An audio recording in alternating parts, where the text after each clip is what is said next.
I'm a commercial electrician by trade. I've been doing that since 2012. It's a good job. It pays well. But for me, something was burning inside of me, man. Something was pulling me to get out. And actually, it wasn't just about the field I was in. It was just working for somebody in general. I was just dreading it every day. After a few years, it was like so hard to get up out of bed early in the morning and go do this job and make somebody else rich. Could I have created my own lane and started my own business? Probably so. But my heart wasn't in it like that to do so. So with that, man, you know what I mean? I decided to quit. In July, I started doing gig work, and I'm gonna be honest. It's tough as far as being disciplined to get out there to hustle to make the money you need to make. You have to put in long hours or find a good spot in the city where you can do less hours for more money, but it's oversaturated. But I just bring that up just to, to share with y'all my journey as far as that. I've been doing the gig work since July. When I say gig work, I mean Uber, GoPuff, Uber Eats, DoorDash. Speaking of DoorDash, reminds me of DoorDash. Good sister. Shout out to her. You know what I mean? But as far as bills and maintaining, that too has been a struggle. But I'm managing. You know what I mean? I have a BMW, which I'm tired of making payments on that. I'm ready to just go back to the Stone Age damn near, and start from scratch, man. I've realized over the years that all this debt and all these bills doesn't do anything but bring you more stress. And if you get laid off or can't get unemployment or something like that, man, it brings heartache, it brings pain. You know what I mean? I'm starting to lean towards a more simple life, doing things that way, and just be more at peace and create my own happiness, man. I'm getting tired of living up to societal norms of what I should do, career-wise, schooling-wise. We all fall underneath that perception, that ideology of what you need to do out here in order to be successful. And I also decided to start a YouTube channel. But I started this a couple of years back, but I wasn't consistent because I always figured I had to have all the right equipment. I didn't know what to talk about. I had to make sure I was dressed all the time before I got on the camera. I had to make sure my speech was right. I'm not the best speaker. I don't articulate very well at all in all cases, but I do my best, man. So I'm here to present my authentic self, man. I'm a father of 5. I was once married. That didn't work out. God bless her. But I got 5 beautiful children. My oldest is an Army vet. He went in for 8 years and he made it out alive. Thank God for that. You know what I mean? I got a daughter that graduated and she's she went to college, then she stopped, but I think she's about to go back. And I got 3 younger boys, man, that's doing their thing, and I'm proud of all of them. But trying to maintain is scary, trying to maintain on this gig work because it fluctuates. You don't know what you're going to bring in every week like you do with a job. You know what I mean? So you have to, if you're not disciplined, you have to develop that, and you have to get out there and grind. You can make it work, but you got to get out there and grind. You can't play no games. Back in the day when we was in school and we were underage, we were minors, our parents would come into the room, hey, time to get up, go to school. You had to get up and had to perform. But when you went to college, it was pretty much up to you. So depending on what type of person you are would dictate what type of student you are. What type of student you were in high school can most likely dictate what type of student you're going to be when nobody's watching you. And the same with gig work or being an entrepreneur. You have to get up out there, hustle with nobody watching you, just you, your motivation, your goals, and what you're striving to do. You know what I mean? Because nobody is going to pat you on the back. Nobody's going to say, hey, don't hit that snooze button. You know what I mean? You got to get up out there and go do your thing. But with YouTube, it's challenging. I spoke a little bit on it, but it's challenging, man, because, you post and you get a couple of views And then it's like, man, this ain't for me, man. I don't know how these people doing it, but they got thousands of views. But what I'm coming to realize is that you can't compare yourself to what other people is doing or how they're performing. The one thing we miss as people is the hard work and the dedication and the time that it took for most to succeed. So you can't compare yourself in that way. You can't compare and contrast and let that be the deciding factor of if you're going to continue to do what you set out to do. You know what I mean? At least, at minimum, just give it your all. If it don't work out, at the end of the day, you could just say, you know what, maybe this is not for me. But do not give up because you're not getting the results that you see other people getting. Again, you don't know what work they put in, what time, how long it took them, or anything. Some things we may need to brush up on, like personality or whatever. But you know what? That comes with time. A lot of the times it's just something you're not used to. Talking to a camera, it can be a little weird sometimes. You feel like you're talking to yourself, you know what I mean? And you always critiquing yourself. Don't let you be your worst enemy, so to speak. You know what I mean? Don't let you stop you from doing what you need to do. Get out of your own head.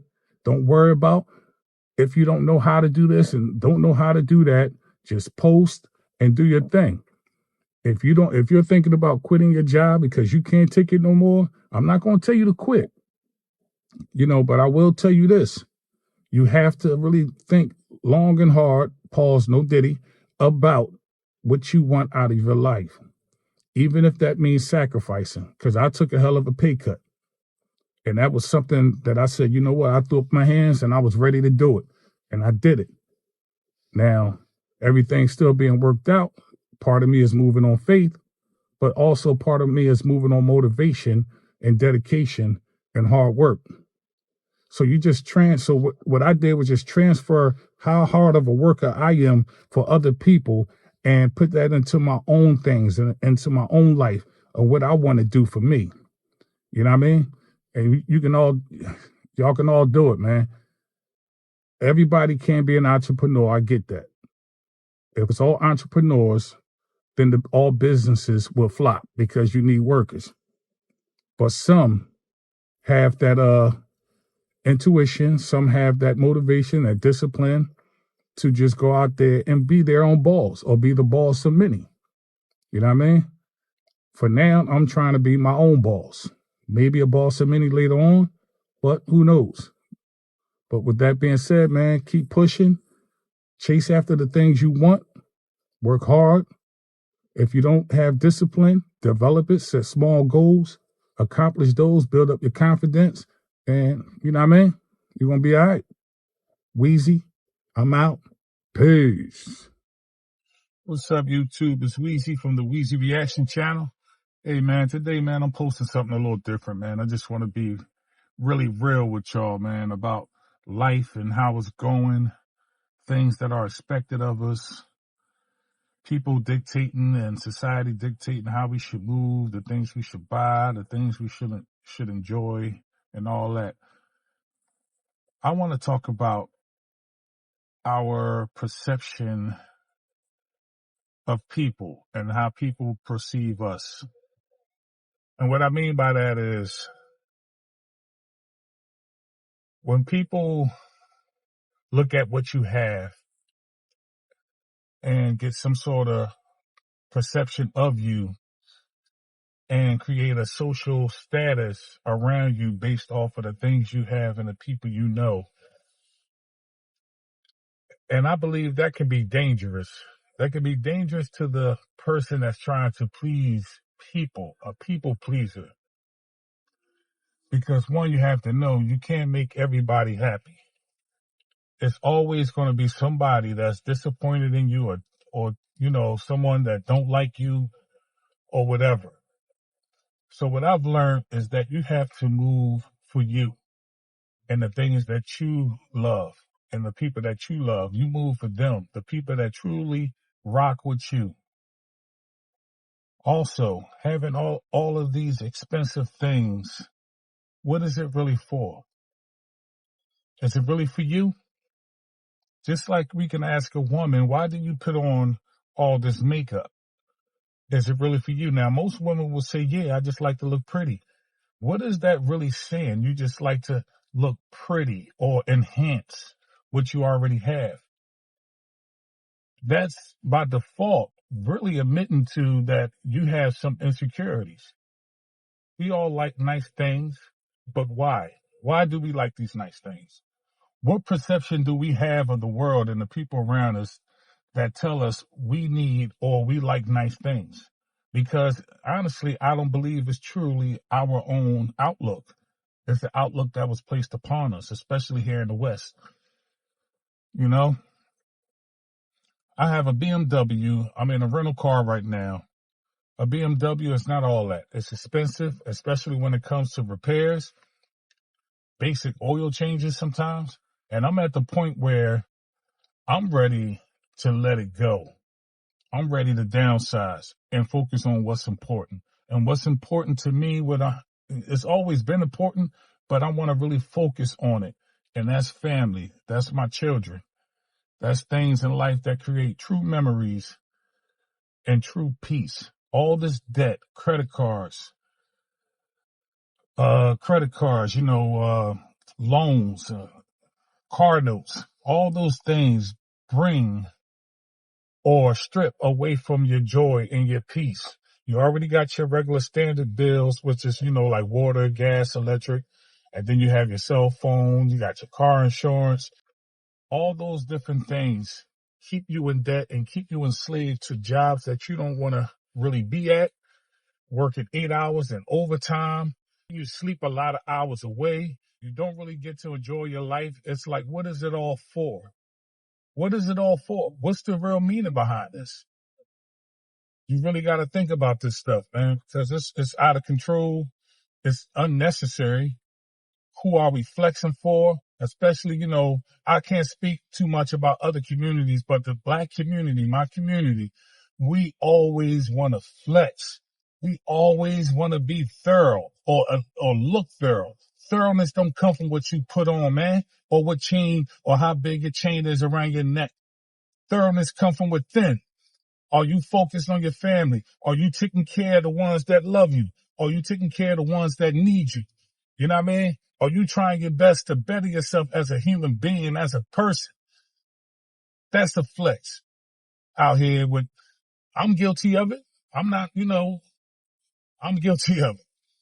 Your Jordans, your expensive jeans, your expensive bags. That's all to impress somebody else. When you look at it, when you really think about it, it's extremely sad. It's sad that we feel like we got to get all of these things so other people can look at us and like us. And it's all cap if you try to say it's just for you and you only. No, nothing we do damn near is for just us. We are all, most of us, all guilty of doing things to please other people so we can look good to feed our ego. Our insecurities. What we're doing is sweeping the insecurities under the rug and not getting to the core of the problem, the root cause. Now, what is the root cause? The root cause is that we've been lied to. We've been fooled. We've been tricked into thinking that all these tangible things are what's important and what makes us who we are. And that's a lie straight from the devil pit.